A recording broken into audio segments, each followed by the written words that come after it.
Good morning. Welcome to Spencer, North Carolina, and the Norfolk Southern Heritage Unit here at the North Carolina Transportation Museum, and what we basically call at the Trains Magazine office, Dieselpalooza. Many companies have their own corporate art programs. Those paintings are seen by a few people. And I think what we have here today is a great expression of corporate art, but put on a wonderfully public canvas across the United States. And we should all thank our friends at Norfolk Southern for what they've done here today. We should really appreciate all they've done to bring these locomotives here. Yes, round of applause, please.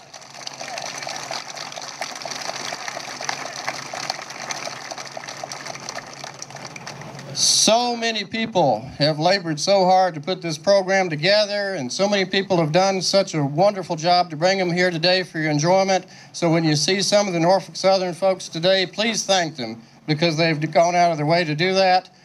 Our folks here at the North Carolina Transportation Museum and our volunteers here today have really worked hard for weeks to get ready. And I'll just give out a shout out to all my fellow volunteers out there to come out here and give it for the labor of love of railroading. So thank you guys. It's a great way to honor all the predecessor companies, all of the railroads, and more importantly, the people that have made Norfolk Southern what it is today. We have a terrific company, and we have a proud past, and we have a great future in front of us. I'll also say in closing that we want to thank the Spencer Museum, the North Carolina Transportation Museum, for all their hard work. This is one of the museums that we try to support as much as we can. It has a lot of our heritage here, as do the museums in other locations. But Sam Wegner and Roy Johnson and all the volunteer team do a great job. Over the next 2 days, we're expecting to play host to folks from 39 states, from 2 Canadian provinces, and 3 foreign countries. So we want to welcome all of you for coming to spend your 4th of July weekend with us for this most special event. There is no better place in this country to host an event of this magnitude. The Bob Julian Roundhouse was at one time one of about 2,500 roundhouses across this continent. Today, there are just a few hundred left.